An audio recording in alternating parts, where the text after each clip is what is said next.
আমার মতে আমাদের এই যজ্ঞ গোবর্ধন পর্বতে করা উচিত কাকা।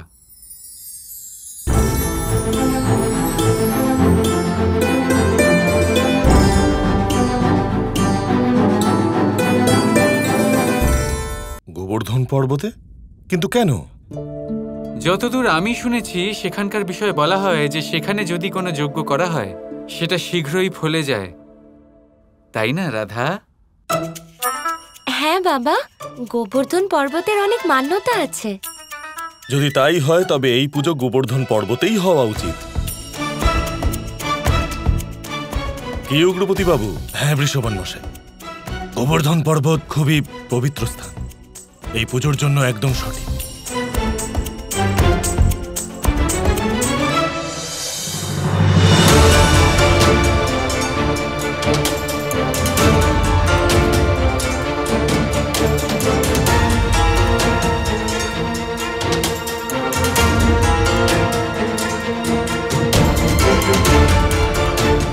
আমাকে অনুমতি দিন, আমাকে পুজোর আয়োজন করতে হবে। অবশ্যই।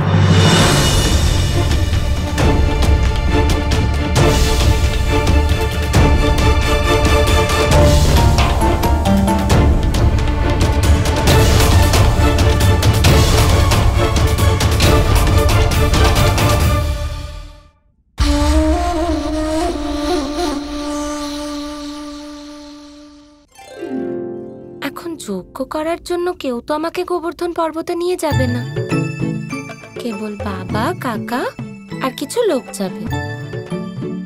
তোমার চেষ্টা নিষ্ফল হলো কৃষ্ণ। মায়া দেখেছো? বলো, মায়া দেখেছো? কিরকম মায়া? এক্ষুনি দেখাচ্ছি।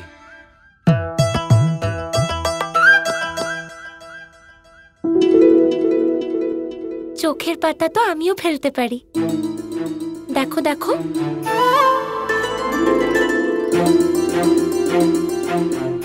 যদি গোবর্ধন পর্বত এতটাই পবিত্র স্থান হয় তাহলে একাদশীর উপবাস আমরা সবাই ওখানেই করি।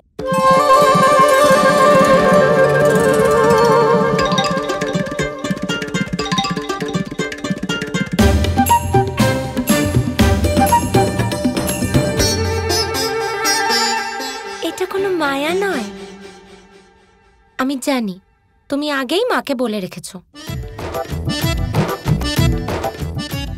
দিদি, এক্ষুনি আমার মনের মধ্যেও এই বিচারই এলো। যশোদা, আমিও মনে মনে এটাই ভাবছিলাম। হ্যাঁ হ্যাঁ, আমরাও তো এটাই ভাবছিলাম। হ্যাঁ হ্যাঁ, আমাদেরও তাই মনে হচ্ছে।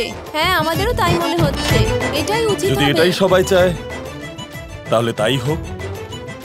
গোবর্ধন পর্বতে আমরা সবাই প্রথমে ইন্দ্রদেবের আরাধনা করব, আর তারপরের দিন সকল মহিলা নির্জলা একাদশীর উপবাস পালন করবে।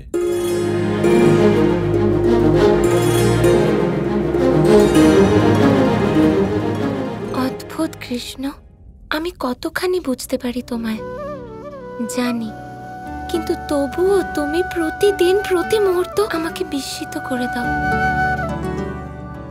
যখন আমার রাধা কিছু সাধনা করে সেটার সাধক তো কৃষ্ণকেই হতে হবে, তাই না?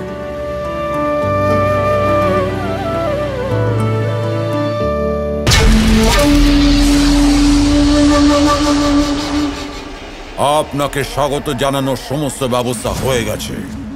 মহাবলী কংস স্বর্গলোকপতি ইন্দ্রদেবকে আহ্বান করছে। আসুন ইন্দ্রদেব, দেখা করুন আপনার ভুলকের সাথীর সঙ্গে। আমার সাথে কথা বলুন ইন্দ্রদেব।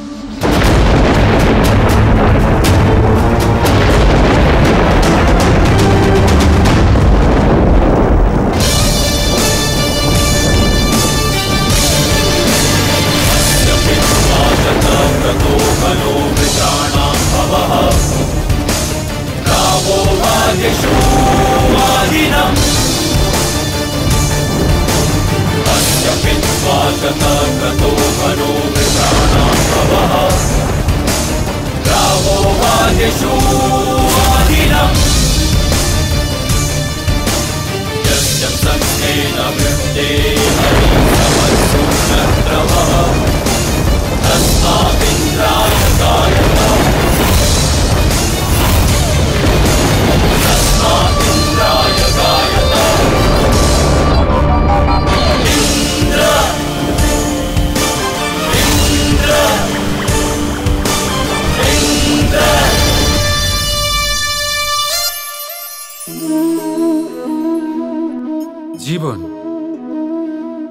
আমাদের এই জীবন সুখ আর দুঃখ এই দুইয়ের মিশ্রণ।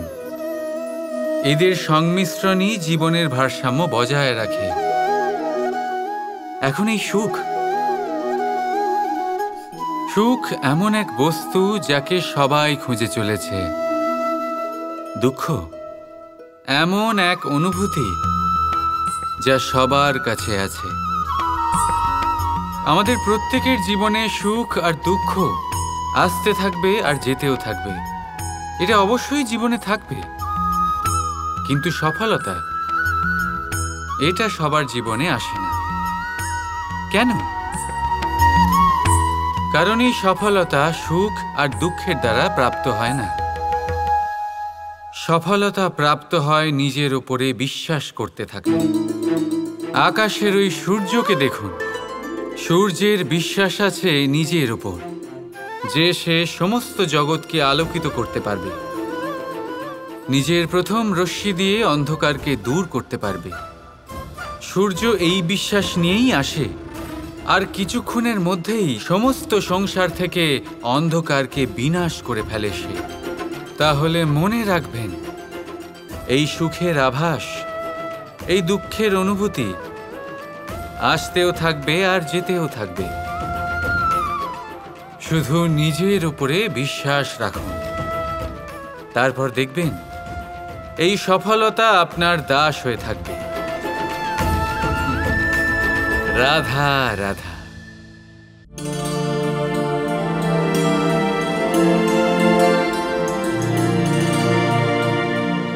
দিদি, এই যজ্ঞ আর উৎসবের শুভ মুহূর্তে আমরা আমাদের স্বামীদের কাছে রাধাকৃষ্ণের বিবাহের প্রস্তাব জানাই, তাই না?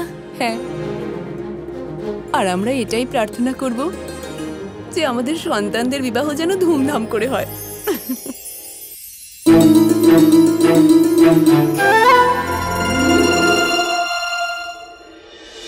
রেগে গিয়ে খুব ভুল করেছি আমি। আপনার সাথে অভদ্র ব্যবহার করেছি, খারাপ কথা বলেছি। ক্ষমা করে দিন আমাকে। আমার সম্মুখ থেকে সরে যাও তুমি জটিলা। তোমার ছদ্মবেশ খুলে গেছে।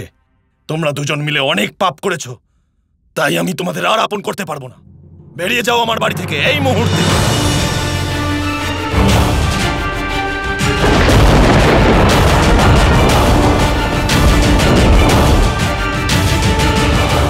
সারা জীবন আপনার সাথেই কাটিয়েছি, এখন আপনাকে ছেড়ে কোথায় যাব আমি?